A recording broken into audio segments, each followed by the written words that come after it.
start at around 11:03 or 11:04. Just give a few minutes for people to join in into the live stream. Uh, so Anand, where are you this time? I'm back to Delhi now, so not stable internet connection, I'd say. Stable internet connection. So for those of you who just heard Anand say that this is a stable internet connection, the history is that a few weeks back we tried to do a very similar session with Anand, and he was in the hills. We were really jealous of the place he was in, but definitely not jealous of the internet connection that he was on. So because of because frames were dropping, sound was not coming out well, we decided to do another session with him because it was full of very useful information. Last time when we were chatting, it was quite interesting. Unfortunately, network issues was the thing that uh, prevented us from hearing everything Anand had to say. So Anand, you tweaked your presentation this time? Yes, so I think like listening to the feedback and all the questions that were coming in, so I've tailored this presentation down more to like the content folks who run like content-based websites using CMSs, and like really looking forward to like helping them secure their websites. All right. And how was your stay in the hills? Are you happy being back? No, so my co-founder actually never liked Delhi, and I never understood why, but now I do, like after staying outside Delhi for like a month. So Okay. I might just like end up in the hills like in some time once once again. Yeah, yeah. I don't know how. I really love the hills, but I can't imagine myself being long term there. That's also a problem. It's like I like Uh, going there very frequently, but can't imagine not having the energy of a city in that. So hmm, after some point of time, the laid back space and everything being so perfect and nice starts uh, getting to my nerves. That how can the world be so perfect?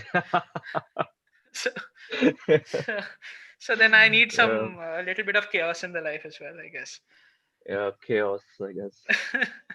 Right. How was the pandemic over there? Was there like a lot of rules, restrictions, and stuff? Not actually. Like, first of all, there weren't too many people, luckily, and like Okay. whoever was there, the locals, everyone was taking precautions. Okay. So it was really nice. Like, there weren't many cases or anything. Like, we came back fine.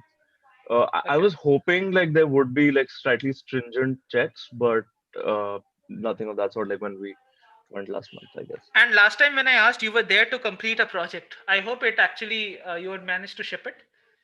Oh yeah, so we were actually like made like really good progress over there, and we'll probably be shipping out like end of this month. So Okay. uh, I mean, like it was really good to actually get together with the team and work on that. All right. So it's 11:03. Let's start with the conversation for today and with a general round of introductions. So, firstly, hi, I'm Souvik. I run Miranj, which is a strategic web design and development studio in New Delhi. Uh, Along with Hasgeek and other volunteers, I've been running Content Web, which is a series of freewheeling chats that we do every Saturday for people who create or maintain content based websites. Uh, by that, I mean websites that are publishing heavy, typically driven by a content management system, could be a marketing site, could be a media site, could be an e-commerce site, etc. In the content web series, we want to cover topics from the three important practices that come together to build websites. One is the content stream, which is for content teams, content strategists, and copywriters. The other is the design stream for people who are doing graphic design, visual design, or just UI UX web design work. Also, developers, both front end as well as back end. There's also another pillar which is website owners, so want to make the topics also relevant for people who are running their own websites, could be individuals, businesses, or publishers. So that's broadly the target audience that we have in mind for the content web series. Today we have Anand. to give a very interesting session. So, Anand, would you like to introduce yourself? Yes, perfect. Thanks, Avik. So, hi, my name's Anand. I'm one of the co-founders and CTO at Astra Security. So, we're basically like a security suite for with a focus on CMSs and other technologies. So, the promise that we give customers is that like the best security with like zero programming knowledge and like really easy to use. So we work with like a lot of like small and medium business owners like you guys, and to help them secure their website and help them out if they're already hacked. So so from in my day-to-day activity, like I work with like a lot of hacked websites and like help companies actually secure their websites. So a little bit about me in a bit. So so typically, in this talk, what I'm going to talk about is how you can actually secure your WordPress website, like or any content-based website like WordPress, Joomla, Drupal, against like hackers. So, like all you guys know how to set up websites, but security is something which is typically like more on the like like a very specialized skill set where we often tend to neglect. So there's this like really famous quote which I use quite a bit, that there are like two types of companies, like one who have been hacked and those who don't know yet. So many of the times people only get to know that their website's hacked when they see any visual symptom, like there's a pop-up on your website, it's redirecting somewhere or something. So but typically, Anand, before you proceed in the presentation much, I'm sorry to cut you. I do want to give a few instructions to the audience before you sure. proceed with with this presentation. But can you just quickly summarize what you would be talking about in the presentation in a line? Sure. I'll be talking about how, as a small business owner, you can secure your website uh, from hackers, make sure it doesn't get hacked, and how to keep it secure enough that no one is able to target you. Like real simple steps you can follow. Right. And who do you think should pay attention to this conversation of ours? Who do you think it will benefit the most? I think like content website owners, like anyone who's using like a CMS like WordPress, Drupal, OpenCart, Magento, and hosting it on like a cPanel or some other service, or like a design agency who's building out websites for customers. So Right. it would be relevant to like non-tech people looking hosting their own websites. Okay, so a wide range of audience. Thanks a lot for Right. that. Quick Sure. introduction, quick instructions for people who are joining in. Uh, for the first 15 to 20 minutes, Anand will be giving a presentation. Once the presentation is done, we'll have a QA session for about 45 minutes to an hour. Uh, if you are joining in from YouTube, please post your questions on YouTube live chat, and someone from the Hasgeek team will pass on the questions to us. If you're joining in Zoom, you can ask your questions directly in the chat window. Excuse me. And if you're in Zoom, you can also probably directly have a conversation with Anand and ask your questions directly. With that instructions, Anand, over to you. Please complete your presentation. Perfect. Thanks, Ovid. So, correct. Uh, so now moving on to this. So one request I have from all of you guys is make no assumptions.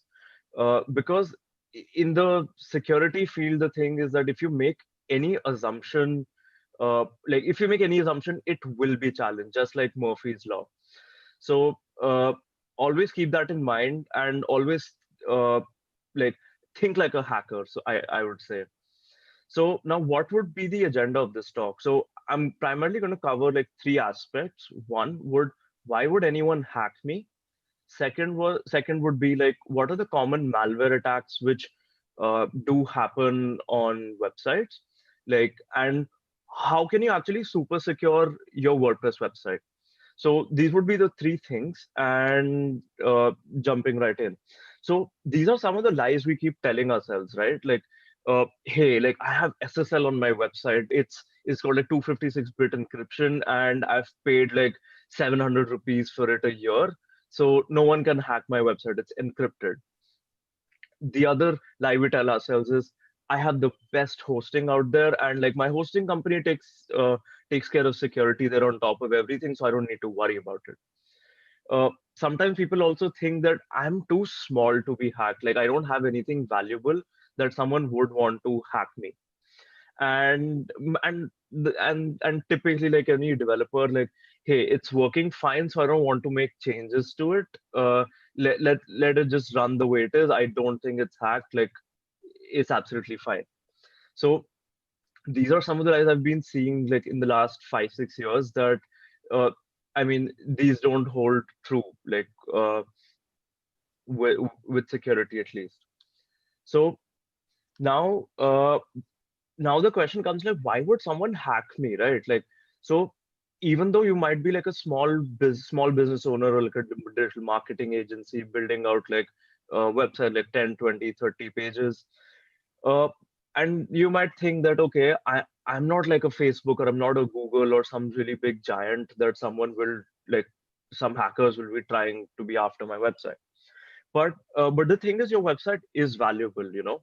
So your website might have like any personally identifiable information. It might have, it might be like a small e-commerce store which has information of customers, um, and so that information is valuable. Now, the other thing why people do hack is for SEO gains, like they basically hijack your SEO. So there are some attacks like Japanese SEO spam or like other redirection malware, where people try, like hackers try and infect your site to boost their own SEO, or put some malicious code in your site so that it takes your website visitors to like hacker controlled websites which download more malware. So there could be like multiple reasons, or just to like use your server resources to mine bitcoins for all I know. So there could be like multiple ways why your website would actually get hacked. So now looking at some examples, so this is one of those vulnerabilities which like if any of you have like hosted like a WordPress website, like if you manage websites, at some point you would have faced some issue or the other. So in this example, I'm going to show you one of the most common ones, and I think in the last uh, yesterday itself, uh, like there's been like a campaign out there where like tons of WordPress websites are redirecting. So this is an example, one of the example videos of how it looks. So you can see that this is like a website of a customer, like a business content website, and out of nowhere, there's like a small pop-up at the bottom right saying Flash Player update available. So like any typical, like your website visitor might not be super tech savvy, and he'll think that, hey, like maybe in order to access this website, I need to install Flash. So he'll probably click on this or like click anywhere. And the next thing that happens is suddenly uh, it's a completely different website, and like it's redirecting to multiple places, and it says, hey, add this extension to continue, add this extension. And what happens is like malware gets installed on your website, on your customer's website. So like this could be uh, one reason. Similarly, like I was talking about Japanese SEO spam, this is again like one of those uh, things, like, and I'm sure like a lot of you are very particular about SEO and have invested like many years in actually building that SEO, focusing on the page rank, domain authority, and like all those metrics. And suddenly you see like a hack like this, that when someone puts in your site name in Google, you see like some Japanese text, and when you open your Google Search Console and like try to access your website, you see that your homepage is not your homepage anymore. Like this was supposed to be some law firm website, but now it's selling like some Japanese sweaters or cardigans, I guess. So things like these happen. So that's why security of your website would be super important. So if you have any questions on like how this would happen, please feel free to drop it in the comments, and like we can take it up uh, like later on. So similarly, uh, another like really common example which we've been seeing with WooCommerce, Magento, and OpenGuard websites is hackers add a fake payment method to your website. So typically you'd use like a solution like Stripe or Razorpay or or like similar gateways where you say that, hey, I don't want to take the burden of like being PCI compliant, so I'll just pay one of these services to like raise. I'll just get Razorpay or something, and they'll handle the whole payments for me. So you think that, hey, I'm completely secure, nothing can happen.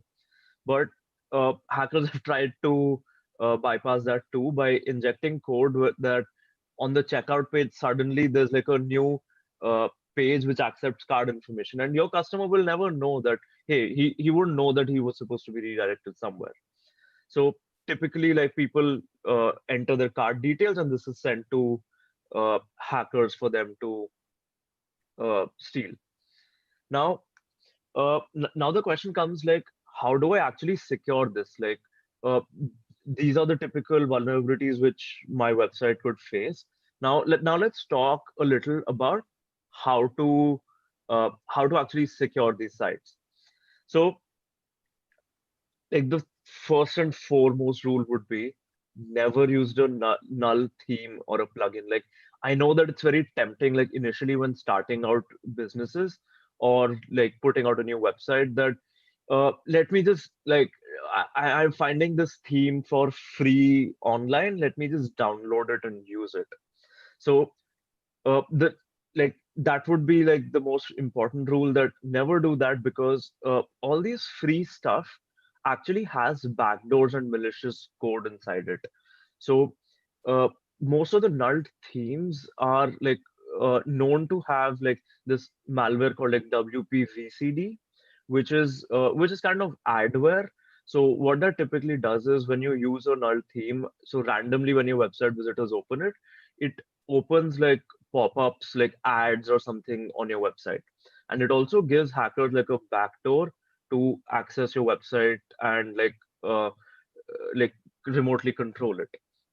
So it would be totally worth it to actually pay that $49 to get a license. Now, second and foremost, like the second most common reason for someone to actually get hacked is that people don't update their word like CMS website or themes or plugins. So typically what that happens is like if you like with updates, people do fix like a lot of security vulnerabilities. So uh, like your website will always stay patched. But if you don't update your websites, what hackers do is they see that, okay, hey, this plugin has XYZ vulnerability. So there are like a lot of tools in like Python and stuff where which allow like hackers. So they'll basically check if they have like a list of 10,000 WordPress websites, they'll check for that particular vulnerability in all these websites. And if your site is vulnerable, uh, if you have like a plugin which is vulnerable to that attack, the hacker will exploit it. So simple things like basic practices like just having like a routine of like maybe like every alternate day or weekly once, uh, update update your site. So keep backups, like make sure that you have something like an updraft or some other hosting provider backup where like worst case, even if you get hacked, you should always have like a restore point saying that, hey, you're facing an issue, you can always quickly restore to a backup, because a lot of the time people don't have backups and it becomes like really difficult for them to get back to a state where the website's not hacked. So uh, yeah, so that would again be very essential. So now, once you have like the system updated and uh, you have like a good hosting. Now, what typically happens is like most of the people, you'll not only host one website, right? Like you'll always having multiple websites, and most of us like get tempted that just to save some server costs, people tend to put like multiple websites just because like your hosting provider allows you to have unlimited websites on a cPanel account doesn't mean that you should actually have unlimited websites. Because the way these servers are like just specifically talking about some of these like cPanel and stuff, would be that cross-site infection. Like, so let's say one of your website gets infected, it's very, very, very likely that the infection would spread on the server and actually infect all your other websites. So suddenly you'll find yourself in a situation that like one day you like wake up and like all your 15 websites are hacked. So that's typically because of the file and folder like ownership structure. So it would be good practice to uh, either get like a WHM type of hosting where you can have a different cPanel for each of the websites you have, and it's also good for security when you have to share access to the website to your customers. So now that you have all this in place, there would also be like other vulnerabilities where which you don't already know out of the box, or like something called like a 0 day. So it actually helps to have like a firewall and a malware scanning service, which would actually keep your website protected. So now firewalls are something which have been there for like so many years, and we think that, hey, my hosting company has a firewall. So what typically tends to happen is the firewall that your hosting company is providing is typically like a is more on the server side. It would protect against like network level attacks, server level attacks, and some application level attacks. But most of this is not tailored to your application. So when hackers hack, so they will look at very CMS specific like vulnerabilities and attacks. And so you need something which is actually looking at all those vulnerabilities and hardening the CMS that you have. So, uh, and in this also there would be two aspects. So one would be the firewall, which is detecting, stopping, like detecting all your requests or visitors, and it only blocks the bad guys and lets the good guys access your website. So that is what a firewall would do. And what a malware scanner would do is actually go through each of your files, like on the website, all PHP files, CSS files, JS files, your database, and see that is there any malicious content already. So checks like this would help you stay on top of your website. And if anything's wrong, stuff like this would get flagged. So uh, so now moving on to the next couple of like recommendations, and my last few recommendations would be with what like people always talk about, like use strong passwords. So typically like people try to brute force like admin credentials a lot, and because people tend to use weak passwords, your account gets compromised. So always use strong passwords or 2FA, and like not just for your WordPress admin but also for your hosting account, uh, cPanel, SSH, SFTP, and all these services. And like last but not the least, it when sharing access with like someone else, make sure that you have a backup and you only give the person access to the website which they actually need. So I think these would be like in general, like at a high level, all the security practices you can take uh, as like a web admin, and like happy to answer any specific questions that you might have in the comments. And if you actually want to like learn a little bit more on how you can secure it, we actually went ahead and like built like a absolutely 100% free WordPress security course. So it's like a email course where you can subscribe every couple of days. You'll get a new lesson on some actionable steps which you can actually take to secure your website. And at the end of it, there's like a security checklist and like a quiz which you can take. And like that's about it. Thank you so much for listening to me, and looking forward to your questions. Thanks a lot, Anand. That was a very crisp set of recommendations. Uh, I have a few set of questions at my end, and anyone in the live audience, if you would like to ask questions, just a quick reminder that you can post your questions on the YouTube live comments or in Zoom. And if you come in Zoom, you could also have a quick chat with Anand and ask your questions directly with him. With that, let me start with the bunch of questions that I have collected during this conversation, Anand, and few things even beyond this conversations. My first question is, why is this talk focused on WordPress websites? Is WordPress especially a bad thing, or alternately, how relevant are the things that you've said uh, in non-WordPress websites as well? Uh, Amazing question. So, uh, so the thing is, WordPress is popular. Like I think before the lockdown, there were around uh 30 million websites, if I remember correctly, 30 million websites powered by WordPress. And I think like towards the end, like about a couple of months ago, when I read a stat, there were like 38 million or more websites powered by WordPress. So I mean, that's why hackers would target such a platform, right? So all those security recommendations and the vulnerabilities which I talk about are applicable to any CMS or any web application uh, out there. But it's surely because of popularity. Because look at it from a hacker's point of view, that if he finds a vulnerability in one plugin, which is used by a million people, he's hacked a million people. So uh, WordPress is safe. Like the WordPress core has like a really strong security team. I think there are like some 50, 60 people who are actively just thinking about how to keep WordPress secure, and they're doing like a really good job at it. Uh, but a lot of the times, such vulnerabilities do come in because of the plugins, the themes, and like other third-party stuff that we do. So like that would be the only uh, reason why we keep hearing about WordPress being target.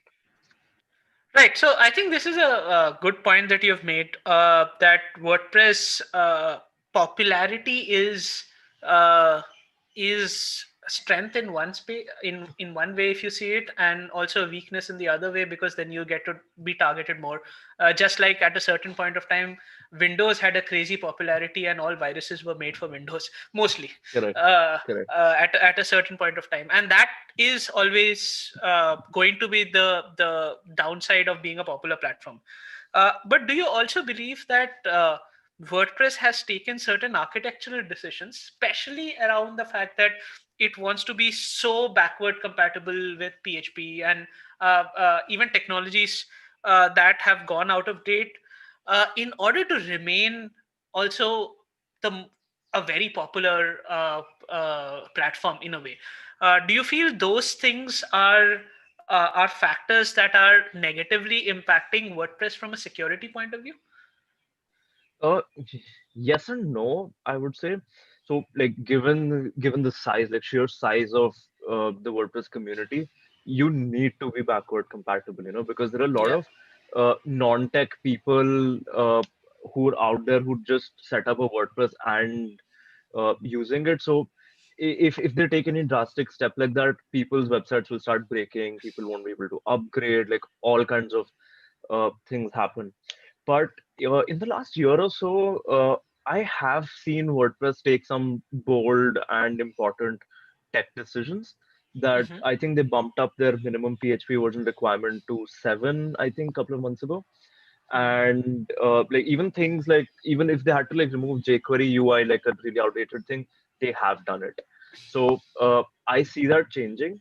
But yes, I do agree that because of some such decisions like that, uh, they have been like exposed to some level of security loopholes. But I do see that changing. I think even they're beefing up like the plugin review standards, theme review standards, to make sure that even plugin developers are adherent to the security aspect of things. And I think they're even like, I even heard talks of like using React and other uh, like stuff for WordPress. So uh, like I see good things coming with WordPress.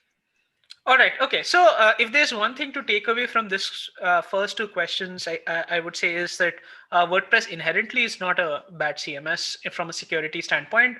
There are factors beyond their control, and they have to take a balanced decision in terms of making sure that they have a large reach.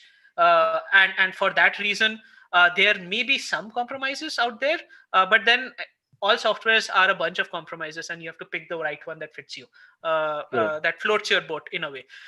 So the future questions that we are going to discuss, even if we are discussing WordPress or using the word WordPress, I think it will be fair to just say at this point of time it's also relevant for other CMSs as well. Absolutely. Like, Not yeah. as specific to WordPress sites only. The conversation that we are going to have as we proceed. Uh, Feel free to ask any questions about any other CMS, like maybe you might be using Craft, PrestaShop, Magento. Yeah, Sure. As I go through this, if there are any questions that pop in my mind, I will. But sure. on that note, since you asked this, uh, do you have any opinion about uh, if someone is uh, conscious of security, Hmm. would you recommend any CMS specifically? Hmm. That would typically depend on the type of website you're building. Mm, But one CMS which is like really popular with governments and like big companies would be Drupal. mm, So Drupal has that image of being that CMS which takes security like very seriously, and you would see more like a lot of like proper like military government, all these websites built in Drupal. But all the security recommendations hold true even there. Like even if yeah, sometimes like a couple of years ago there was like a crypto mining attack which target Drupal quite a bit, but like I would pick Drupal for now. But yeah. but the thing is like what I personally think is like irrespective of what framework, platform, technology, like somehow sometimes people think that hey, uh, PHP is vulnerable. Let me just use Python and it'll be safe or it'll be optimized or something. That's not true. Like each framework, each language has a set of things, and it can be secured. Like it just needs some conscious effort and some thought and some focus in it, and you should be able to secure whatever framework or technology Yeah. you use. Yeah, in fact, with the Drupal point, I do want to mention from my personal experience as well that it's a CMS that is very forward-looking in terms of making sure that they're getting rid of legacy code, legacy aspects. Yeah, a new version of Drupal will stop supporting old versions of PHP. The minimum Correct. version of PHP and other things will they'll keep raising the bar all the time. What this also means, there's a lot of developer time that goes in order to implement a Correct. Drupal website. If what you can achieve with a significantly lower developer effort and developer cost in WordPress, this equivalent website on Drupal would take significantly more developer effort and developer cost. So if you would actually invest as much on WordPress, I believe you can also secure WordPress to as much degree of security as what Drupal would Correct. offer. So, and another aspect to look over here is like if you're getting a freelancer or an agency to do it, you'll find lot more people building on WordPress rather than Yeah. Drupal or even Joomla for that matter. So, Okay. uh, and even the whole plugin ecosystem, like in my opinion, like WordPress plugin ecosystem is focused with simplicity at mind, like keeping it Mhm. simple, having a GUI, like rapid prototyping. But you'll find like a lot more tech, like you need some tech knowledge even to use the admin area for some of the other CMSs. Yeah, absolutely. And that I have added another question based on this, but I'll we are digressing a bit, so let me get back to Yeah, our sure. conversation. Uh, so you started off with saying make no assumptions. Hmm. Uh, the challenge what people will have is, and let me take it two ways in a way, and Hmm. I'll connect it to the question also in a way.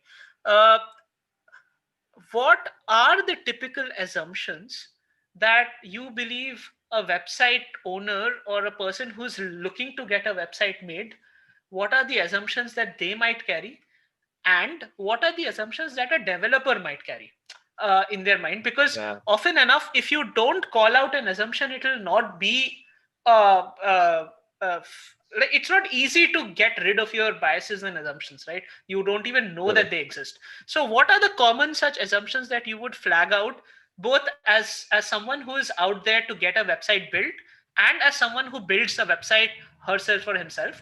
What Correct. are the assumptions they make, which are things that you would say be mindful So, of these? so typically, like I'll answer the aspect from the business owner first, who's Mm-hmm. get someone who's actually getting the website built. So they typically think that, hey, like I'm getting this popular developer or like this highly recommended developer, so I'm sure he builds a secure website. Or I'm using like state of the art, like a state of the art CMS, and uh, I'm secure. Or just because like when purchasing their domain, they're prompted to buy like some like really cheap security solution, and they, oh, you have like privacy guard on this. So, or like complete website, some like security. And uh, like people don't actually see what they're buying, and they feel that because I have purchased security, uh, I am secure. uh, so they just assume that, but typically, like unfortunately, what's happened is because of that, people like just sell some solution which does like one bit of security. Because see, security is best done in layers. Like you need to look at like multiple aspects. Like, is your server secure? Is your CMS secure? Is your FTP secured? Is your developer trusted? Like there are like a lot of aspects which you need to look at when securing a website. So that assumption which people make is incorrect. So I would say that people should actually, like business owners should actually look at what security is required at for their infrastructure, and maybe like get a solution appropriate for that. Uh, that and then again, so now coming to the developer side of things. So I mean, like not to generalize, of course, but like a lot of the times, since developers also don't have like formal training or anything in first-hand experience of security, they think that just because they've written like good code which works, and they've installed an SSL certificate, and they've installed some plugin, or like they've made some small one tweak, that it is secure. So the same logic, security is best done in layers. So just installing an SSL certificate isn't going to solve all your problems. Communication, like it makes sure that from your website visitor to your server, everything's encrypted, that no one in the middle, like your ISP or someone on the network, is able to access that. Or your like someone's trying to hack into your hosting account, like what about that? Or your code. So that's typically some of the assumptions that they take. And like even with plugins and things like that. So what they don't realize is that if like let's say you forget to do input validation, or if you, let's say you don't have like check that, okay, if a form accepts like a first name field, it should only have alphanumeric characters. It should not have like, let's say, some HTML code in it or some PHP code in it. So they think that uh, this is an assumption, like uh, I mean, like I've written that it's supposed to be like first name, and it should be like and like just to add to that, one of the most common things I've seen with devs is they will add input validation because they've heard in some security talk like this that add input validation, check that the data is there. So they add validation in JavaScript. Like they in HTML they'll put a validation, but in their actual PHP or like backend code, it's missing. Hmm. So I mean, and then like websites get hacked. But I think this is like one of those questions which needs a session in itself, because there's so much more like depth which we can go to for developers. Yeah, yeah, absolutely. Anand, would you like to stop sharing your screen as well? I think I'll Uh, I'll get to see you Perfect. better in that case. Yep. Okay, so I just wanted to add to this thing that you just said. First name should only accept alphanumeric characters. What do you do with Elon Musk and his child's name? so, so, so all these exceptions will keep coming up, and all recommendations to be taken with a pinch of salt, because you might come across exceptional clients and exceptional needs. But yeah, Right. I think the key thing to understand is that security happens in layers, and Correct. there are so many layers that. And I think one analogy we can quickly take is that of securing your own homes. Like even the fattest lock cannot prevent money stolen from you, or your home. And in fact, as of date, someone who wants to steal money would just need to send you an SMS and ask for an OTP, and your money is gone, and you don't it doesn't matter whether you have a lock at the home or not. Correct. So I mean, people. So what people tend to do is they'll put the strongest door. Like they'll hmm, they'll have like an iron gate with like, I don't know, 10 locks on it and like fortify it, but hmm, they forget to secure their windows, like window, and someone can just like break that glass window and come inside. So yeah, as a uh, website owner or someone, you need to look at all aspects of security, like every loophole you have to like fortify. But like as a security researcher or like a hacker or like someone with malicious intent, they just need that one vulnerability to right, like get into your website or like cause damage. So absolutely. that mindset, uh, like that understanding, needs to be there But when you you know look. what you're recommending is not easy, because for a business Correct. owner who doesn't understand this in a way, and it's not really, and this is why so many people are getting scammed through OTPs and money getting stolen, because you don't understand the technology and how is that working. But you might actually be physically be able to see a door and a window and know that, oh, you're able to imagine this is a traditional way in which people can intrude into your houses, but you don't know what Correct. is a traditional way in which people can intrude into your website and things like that. Huh. So from that point of view, what you probably need to do is figure out who's the right developer. So do you have Correct. any recommendations in how can a person who doesn't have a great technical background or understanding of security evaluate a developer and say that, okay, this developer knows this aspect as well? uh, that's a tricky question, and there's no, I mean, like, there's no straight There may answer. not be an easy answer for this. It could Yeah, also be a hire a consultant. I don't know, but what are your yeah. thoughts about this? So, one is typically like always speak to the person. Like, don't randomly get any developer on the internet to work on your project. Like, that would be like one of the guiding principles, I would say. That get someone who's recommended, get someone like do a background check basically, like see that they've worked with good companies, maybe speak to some of their customers, uh, see like talk to them, ask them their methodology on how they build the website and like how they maintain it. Like building a website is one thing, but maintaining it is a different challenge uh, altogether. So look at someone who also has experience with uh, like with maintaining it. Maybe you can ask the developer some questions if he's managed a website which has been hacked before, and like what are the steps he has taken, and maybe like just ask quiz him on what security measures he takes. From this talk, if you've heard me, like if you've stayed on till this far, uh, if they say that SSL is the only thing that they take to secure your website, run away. So uh, basic things like that. And like if you're using a content based website, like those couple of 3-4 points which I mentioned was get your hosting right. Like it might cost a few dollars more per month, but Mhm. take like a managed solution. Like maybe just because some hosting is cheaper might not, it might not be secure, or something.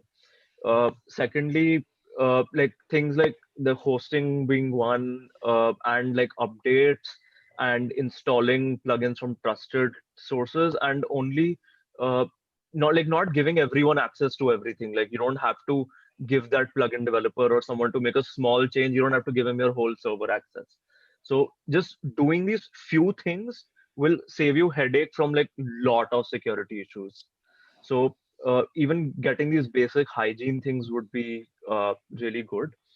So yeah, that those would be some basic things, but uh, again, like always have No right, backups, no I no would say. right answers over here, but I Correct, think there's no if right I may answers. add a small point in this, uh, uh, just as how Anand said that don't go for the most inexpensive developer out in the internet, Yeah. person you don't know.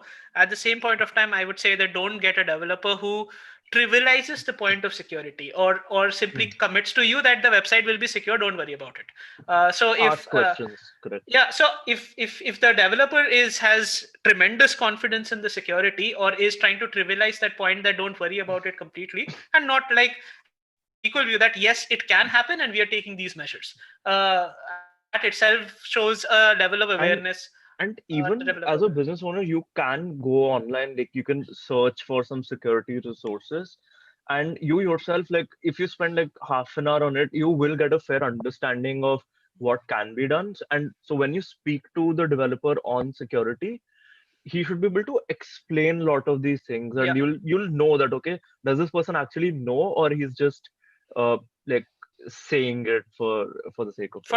for a sale to happen, I guess. Yeah, for a Okay. sale to happen.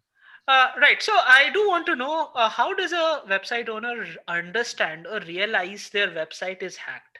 How do they even find out? Because in cases where your homepage has been completely destroyed, or something, it's redirecting to some other site, Hmm. you might be able to make out, oh yes, my site is hacked.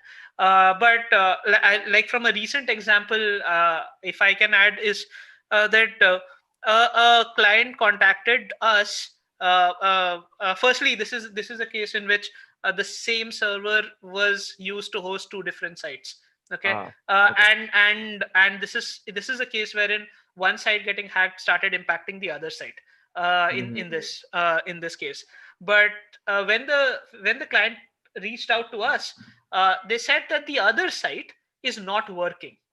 uh, but they that Yeah, is because any link they would click on this other site would stop working.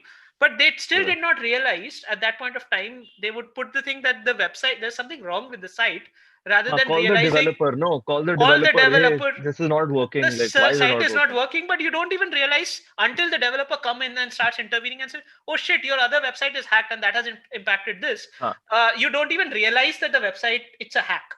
So how do you feel? Do you have any thoughts around this? How to understand that you are actually attacked in some way? so yes. So before I answer that, I another point came to my mind. So another assumption, like another mistake which happens is a lot of time business owner thinks the developer is already taking care of security. The developer thinks that the hosting provider is taking care of security, and the hosting provider says we have a shared responsibility model that like we're taking care of this, you take care of that. So people don't talk about it. So things do come in because a lot of people like who do reach out say that hey, like I I thought you were taking care of security, and the developer's like, boss, but I just sold you this package, but like this is not my expertise and whatever. So a lot of like conflict and bad blood comes at that time. But coming back to your question, that like how does one know? So typically, like it is like some visible sign itself, like people. So if you don't have a security solution, if you don't have that malware scanner, if you don't have that firewall, if you don't have monitoring, basically you won't like really get to know it's hacked unless there's a visual sign, like either your website suddenly it starts throwing like an error, or you open your website, it's redirecting somewhere, there are pop-ups, your customers are complaining that like your card details are there's their cards are being hacked, or like there's suddenly your hosting provider suspends your account. Like a lot of times that happens too, that Yeah. you open your website and you see like a my account suspended page, and you're like, what happened? Like, I mean, if there was something wrong, you tell me before. Like, you don't suspend my website, you know. Hmm. So or like some CPU usage is high, or stuff like that. But there are like a lot of other early signs as well, that typically, like if you're a developer and you log in, you might just see like some random files, or uh, like some on like files with like random gibberish names, or like Hmm. some core CMS files are modified, and Hmm. stuff like that. So those would also be some signs where you can say that, okay, my website's hack. But the most reliable, predictable way is to actually have some monitoring, some setup to tell you about it. Okay. So let me connect this and the question that Ellen just asked right now, uh, which is, how do you set up a monitoring on your site, whether that is hacked or not? Uh, can you name a few tools for us and all? And connecting that to the question that Ellen asked, which is, are there ways or tools that can check if the website is secure, or does one need to always ask a developer to do that? And Ellen, if you would want to have a quick chat with Anand on this question, feel free to unmute yourself and add more to the question. Hey, Alan. Oh, hi, Ananda. Hi. So thank you so much for the interesting talk. So I'm really interested in WordPress because of the possibilities that it has. So to give some background, my parents have a shop. I mean, I'm from Bangalore, but originally from Europe, and they have a shop in clothes. And because of the corona, like what so many people had to do, we had to set up a website very quickly. And we wanted more as a catalog. So what we have done had to be up and running very fast. We've gone with, it's a kind of a Wix website. It's not from Wix, it's a local website. It's called Yo Web, so you can check it after this call. This website is up and running. They take care of everything like the SSL certificates, the like your payment gateway. You just, it's basically very easy to set it up. But obviously, while using it, we feeling it, we are also constrained and are thinking of moving the entire thing to WordPress. The thing is, the reason we had set it up ourselves was the speed, because developers, at least in Europe, said we need a month, we need 2 months. Um, but now we're thinking of moving to the entire site to WordPress, and the only thing that held us a bit back is that yeah, what about the security? Do we need to go to a developer, like if there is a hack, if there needs to be a backup? We know some basics like how to set up the WordPress, how to do the menus, how to upload it. But then Correct. see, once you start up and running, and something happens, is there things like plugins, like a word fence we have to use. So the question is basically, in our case, is it then better, like, okay, you give some good tips on if you have a developer, like what you have to ask and all that. But Perfect. sometimes in like on the ground, and which has really happened in our case and is happening today, sometimes we need to change the site completely very very fast. So that's why we had taken Correct. it in our own hands. So as a business owner, what can you basically, what would you suggest to do in this specific Uh, cases? First of all, thank you so much for the question. I completely understand what you're saying. And this is like a very typical scenario where business owners find themselves in. And uh, then again, like there's no one clear answer to this. There are like multiple ways you can go ahead with this. So one is like when you're with a hosted solution, typically let's say Wix or something like Shopify or something, uh, these platforms take care of security themselves. So they have like a very restricted ecosystem even for plugins in that manner. Like from a security standpoint, all of it is thoroughly Hmm. tested before it goes. So like from an application standpoint, like you don't have to worry about a lot of things like firewalls, security configuration, backups, and other stuff. in those contexts, you'll have to look at things like, let's say, uh, using a strong password in an account, not giving access to your Shopify Wix account to some developer, or having 2FA and stuff like that. Uh, but now the thing comes, like you mentioned that, hey, but I am restricted, like I'm not able to do a lot in Wix, so I need the flexibility. So now you need to look at it this way, that when you're using a solution like WordPress, you are taking things in matters in your own hand. Like now you are responsible for hosting it. You are responsible for backups. You are responsible uh, for the encryption. You are uh, like responsible for all that stuff. So yes, so you will need a solution, like a WordPress specific security solution. And I would recommend that, in like, don't wait for the site to get hacked. Like, be proactive with security, that like from day one, if you follow these security recommendations that I talked about in this talk, you should be fine. So if you if you've already identified a developer, or someone, like, just have a chat with the developer. Make sure, like, maybe you can uh, get your developer to enroll in the WordPress course. So we do have like a lot of actionable tips on, like, once you have the WordPress site, how to actually secure it. So that would be helpful. So if you haven't already moved to like WordPress already, you might consider like something like a Shopify or some other solution which is like solely like focused for e-commerce. So then you won't have to, would still be able to like rapidly prototype, but like you can focus on your business while someone does this for you. But then again, like cost is something which you will have to look at, but because the themes and plugins might not be uh, like so cheap. Yeah, So we it's actually like a looked trick. at sorry, Correct. the Shopify, but the reason that we said WordPress and can take it offline if needed is because of Sure. a certain customization that we wanted, Sure. and with a certain plugin, a paid plugin in the WordPress, because we tried to set it up in the Shopify as well.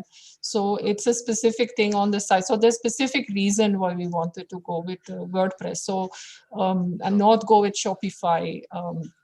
Sure. This thing, but yeah, yeah. Why don't I we do this? So I'll probably drop in my email address in the chat, or like happy to like connect with you offline and maybe like help you out. Okay, that's nice. Thank you. Yeah, I can probably add one thing to what you had asked, Erin. I think one of the things that business owners need to clearly understand is that there is a clear difference between a managed website, a managed hosted solution, and the solution like a WordPress that we are discussing right now. If you are in the managed space, then you have to think about security significantly less. Managed space being like Wix or Shopify and all. And if you are not in that space, and if it doesn't, and obviously it will have its own set of restrictions. The restrictions, by the way, are directly helping in security as well. Yes, you cannot make changes quickly, but because you can't make changes quickly, that those are also certain security mechanisms so that the platform cannot be easily hacked. Because if they would have made things very simple for you, then it would have become simple for someone with an intention which is not good to hack the site as well, to do something wrong with the site. On the flip side, if you go into the hosted solution, which is something like a WordPress CMS and all, I think the one of the steps should also be to evaluate different options out there, because as we talked in the Correct. beginning, WordPress is not the only CMS out there which helps you sell. Uh, Drupal is one of the CMS that Anand talked about. Then there is Magento. Then there are open carts and many other things, depending Correct. on. And there are also different solutions whether you want to do e-commerce versus only do a catalog, which is only a listing available. So do check out multiple CMSs. And the reason people say WordPress as the first option is also the same thing that we discussed right at the beginning. What Anand said, WordPress is hugely popular, but is her WordPress always the right solution? that also you should question. And doesn't matter whether you're going for WordPress or any of the other solutions, in each of the cases you have to take similar precautions from a security point of view. Correct. Like if you're hosting, like Souvik said, if you're hosting the website on your own servers, and then you have to take care of all of this. So typically, what I've seen people do is like they'll start off with like a managed solution or something, and as their needs increase, they might like either start with like something like WooCommerce or OpenCart or something, and then like maybe like if the need arises, they might switch to something like a Magento or something like. But then again, like if you do like tend if you do plan to use some of this, you'll need like a really good development partner with you, Yeah, a good development because partner. WordPress and even these other CMSs might make it easy to like make it more customizable, but it in no way does it mean that it will be fast. You know, look at it the other way. Like if there's a plugin already there in Shopify, you pay that $100, enable it, and you have something which 100% works and is secure. But that plugin that you might not always work with the theme that you have. So that dev time, what we uh, like expect and like the dev time we predict and it actually takes are like two different things altogether. So just keep that in mind while evaluating this. Okay, thank you. It's very All useful. right, thanks for your question, Ellen. So Welcome. Anand, I had asked this question also, that do you recommend any monitoring tools to detect that your website has been hacked or exploited, or to get alerted faster than you So can observe it? correct. So, like actually, we do build like at Astra, we do build some of this software as well. So, like the firewall, the malware scanning, and like website hardening is something which we do look at. So right now we're supporting CMSs like WordPress, Magento, OpenCart, Drupal, and like maybe even if you're like a developer using like a framework like Laravel or CodeIgniter, even those would be supported. So we have like solutions for this and like very tailor-made to each of these solutions. Got it. Typically in WordPress, you will like there are like of course there are more players like WordFence and others, as like Ellen also mentioned. Uh, so like you can like look at the other options that you guys have. So Got yeah. it. Okay, so the next question I have listed in my thing is that you talked about why will a hacker hack my site, and one of the Mm. first reasons you gave is for data. Yeah. Uh, Now, I know that most people fear losing money, but why should you fear losing data? So think that you're an e-commerce store Hmm. and you have like a niche e-commerce store and you have like I don't know 100,000 customers and you have everyone's email address. So I know 100,000 people who want to buy, let's say, car covers, for example.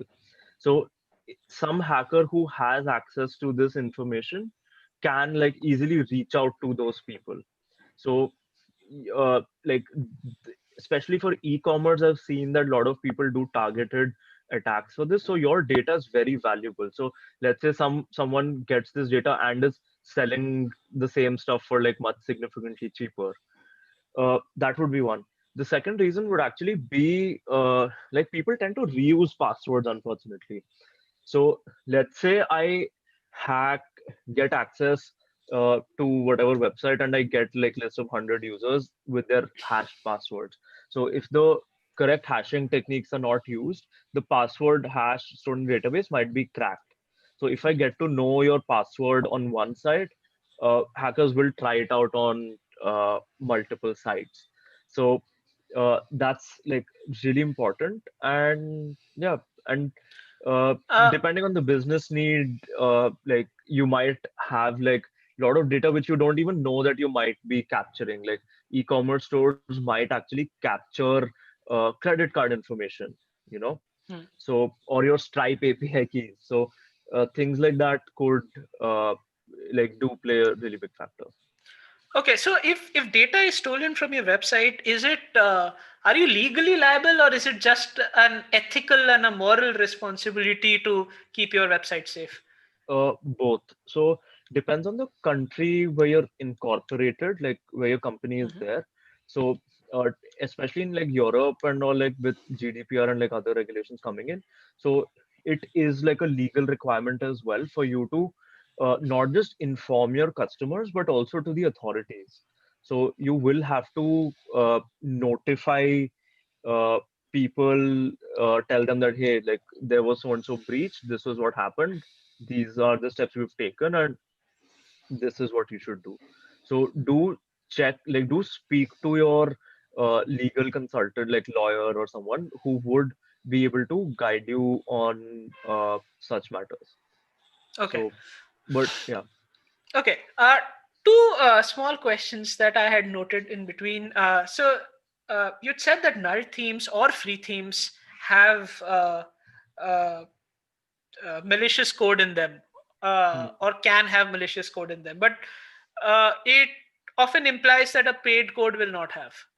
Uh, so, so can you just correct or tell us what the real thing is, and is a Uh, free code always bad? That also. So I wanted to. so another clarification here. So when I meant free, so I didn't like mean free. So I didn't mean open source. So when I meant free, like I just meant like null themes that, let's say a theme costs like, let's say $100, Okay, and what's a null theme? What's a null theme? Please explain that so also. null theme is like a pirated theme, yeah, matlab, that pirated Yeah, yeah, software which we use.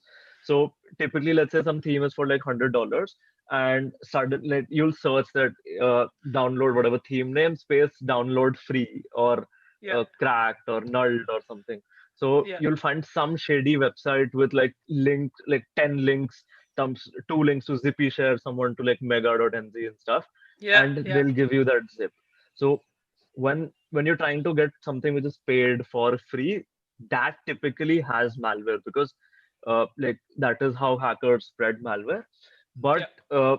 like feel free to use open source stuff which are like open source and free otherwise. So Hmm. those can definitely be trusted.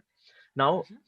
the question you ask is very interesting, and just because it's paid also doesn't mean that it's backdoor free as well.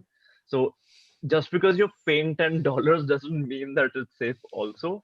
So you really need to check the reputation of the thing. Just because someone has some premium themes whatever.com, I don't know if it's a website or not, but I'm just saying that, like, just because there's some website and it has like a good website and a gateway doesn't mean you pay. It might just be like a phishing page to steal your card details. So typically look out for like community signals, that check their Facebook page, check their profile on like a trusted platform like uh, Theme Forest, or how many stars they have on like the WordPress repository and stuff. So uh, that would be like a good indicator about that.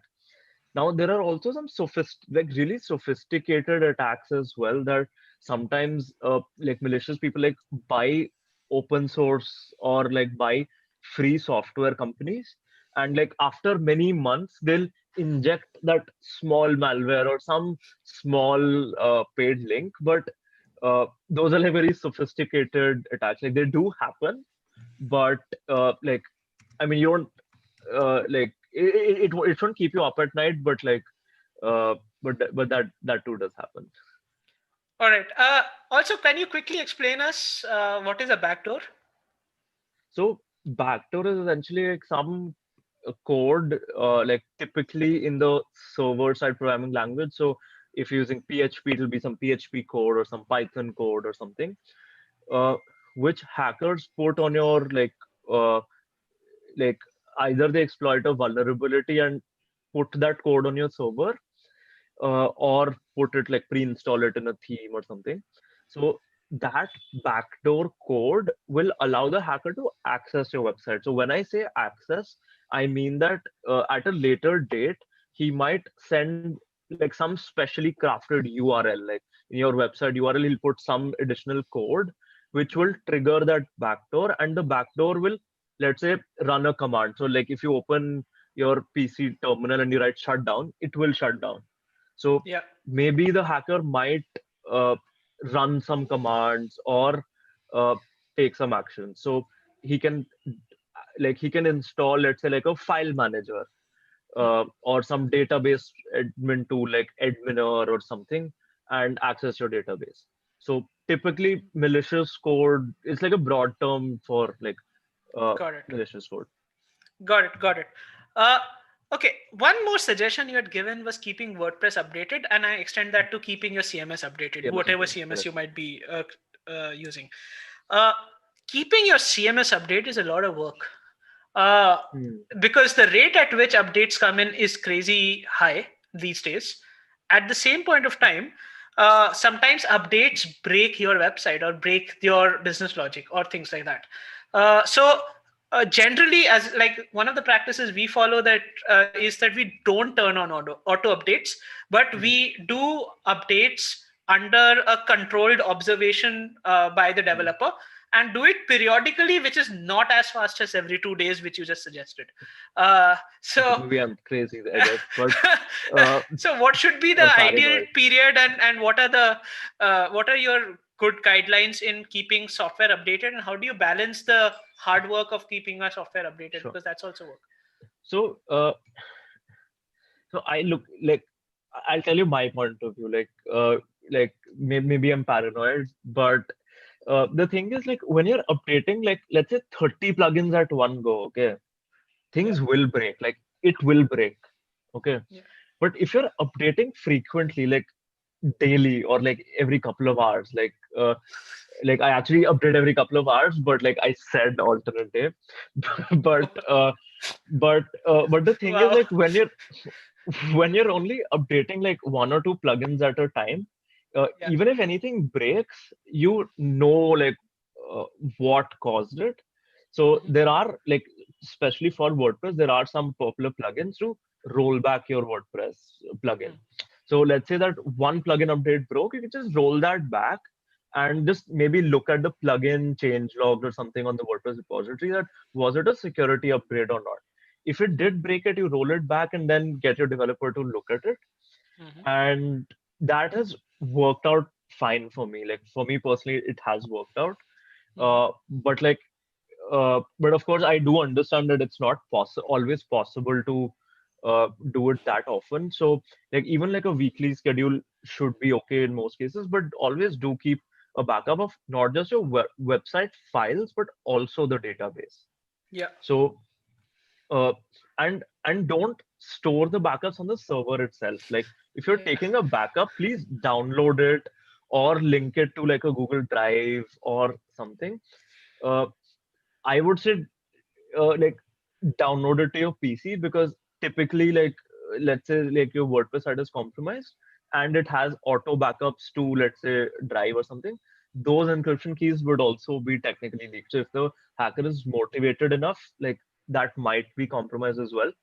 Mhm. Typically, it doesn't happen, but you can never be too careful. So Yeah. that would be Yeah, my we two can have cents we for can have this. a complete DevOps geek out session on these things, Yeah, uh, perfect. yeah, on some other day. But the we're reaching nearly the end of the time, and I want to quickly touch upon, if you have experienced a hack and you find out eventually either through a monitoring tool, or you suddenly see your homepage wiped out, or junk content on your homepage or anything like that, what are the immediate next steps to do?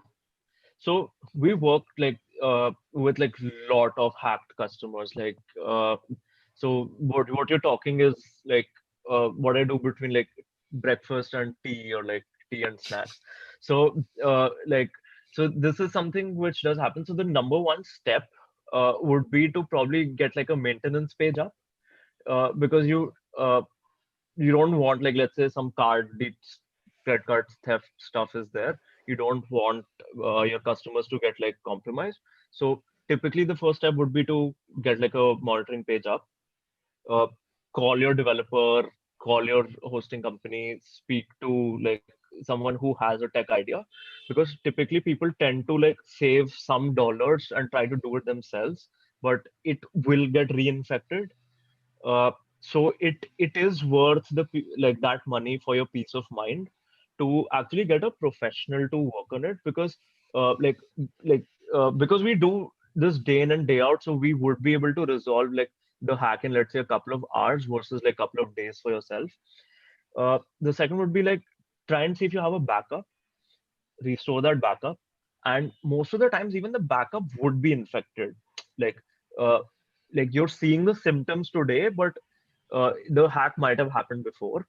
Now the next step would be to actually analyze, like go through, like use a tool like Astra or WordFence or any other tool which would give you like a malware scanner uh, to actually see if your web, like to like basically analyze the damage which is already done. You know, so first analyze the damage, fix the damage, and secure the site so that it doesn't get hacked again. So like in like a very high level, this would be my go-to plan, and notify customers. So depending on who it is, like please do tell people that like it's like hacks do happen. There's nothing to be ashamed about it, but you'll actually do like good karma when you uh, tell people about it, and also tell them like how you've secured it. And I'm sure your customers will appreciate it. Yeah, it almost sounds like being hacked is like a fungal infection. You'll keep getting reinfected, huh? Yeah, yeah, It just it doesn't does go away. happen. Yeah. Uh, It does happen but because tell once me. you're hacked, like you're on the radar of hackers, right? So Mhm. they know that you are being infected and you're an easy target. So it'll start with one hack, then it will be like I gave you like 5 slides of 5 different hacks. I've seen sites where like I've seen all those five in one set also. So uh, I mean, yeah, it's a tricky ball. But just to set realistic expectations, if you're Correct, hacked, how much time do you think your website? I mean, the challenge that happens with customers is how soon can we get it up? correct. Now is it a good idea to rush through it? So typically, if you get like a professional solution, it will like typically companies will promise you like 4 to 12, 24 hours. Typically, like it would take less than an hour, like like with the correct tool set. It is possible to get the site back up like in an hour or so as well. So it'll also depend on the hack, but like at least the tools we're building are like sophisticated enough to like fix sites quickly. But Got it. that would be like, but you will like there are always things like access and like a lot of other factors. So it's a you can safe to say like 4 to 10 hours, I'd say. Got it. So, in my mind, to weed out the issue, to Hmm. be very clear that yeah, there are no backdoors, or maybe you have to set up a completely new server or things like that. I would assume that it would take more time. This sounds very It fast for me. So, any thoughts on that? I'm so just probing. yeah, correct, correct. So it actually depends on your setup. So let's say you're using like a VPS or like you're managing your own server. So then you don't know like to what extent the infection like your server's infected. So you would want to set up a new server, set up a new CMS and stuff. But Mhm, typically, with most of the people who are like non-tech people who are using like a managed hosting solution, so mhm, those do take care like lot of the they do have restrictions. Like let's say on your cPanel account, you can't access like your var folder or something. Like you're only locked into your home slash whatever username folder, right? So mhm. so it's typically quicker to clean such sites. So yeah, Got it. so that's So typically there quicker. can be a range in a way that there Correct, correct. sometimes it can be fast, sometimes it can get slower. Yeah, But let the developer on the other side, at least for huh, this thing, let them dictate how much time they'll take and not force huh. a shorter Like timeline. like I mean, it's a fine balance of like 100% trusting Yeah. and also like being aware of what is being done. So I would say like be involved in the process as well, just to see, because uh, like no two minds think alike. Like Hmm. the way my approach to security would be different from your approach to security, Absolutely. and Yeah. both would be correct. So Okay. more minds is always good, I guess. Like more the merrier. All right. Thanks a lot for answering all these questions. We have almost run out of time. I do want to ask you a very last question. L- Sure. Realizing how paranoid you are about security, how do you feel about having this conversation over Zoom? It's okay. Like I don't mind. Like I think a lot of it is like bad PR these guys had to suffer. Similar Okay. stuff like with uh, WordPress, like with popularity, like there are people who talk about it. A lot of the times in the security industry, I've seen that like really small things are blown out of proportion. Okay. So sure, like Zoom might be capturing, like having a linked some pic, I think social media pixel or something, but like that's true with every website you visit, you know. So Yeah. There are and many things. yeah. Let's not get into like Zoom bashing. I just wanted to ask a fun question to Yeah, end the thing. sure. So thanks a lot, Anand. Yeah, Thanks for giving your time on a Saturday morning, and everyone sure, else, Ellen who asked us the question, and anyone who's sure. joining in from YouTube and other channels. So Content Web is a weekly set of conversations that we keep doing. If anyone has suggestion about what are the subject areas or topics we should keep taking up under this umbrella, please go to hasgeek.com/contentweb and drop in a suggestion or a proposal. If you want to speak about a topic, that's welcome. If you would want to suggest a speaker or a subject, that also is welcome. It'll give us ideas about how do we schedule our future sessions. Right in the next coming up 2 weeks that we have, we will have a couple of design oriented sessions by Hamsa, mostly to do around typography for the web, and then probably we'll take a weekend or two off for the New Year's and return back in the next year with some I planning some e-commerce conversation at that point of time. So yeah, thanks a lot, Anand, and everyone else who joined in uh, for this conversation. Perfect. Like, thank you so much for all your questions and having me on Content Web. It was fun. Yeah, same here. Thanks. Bye. All Thank right. you.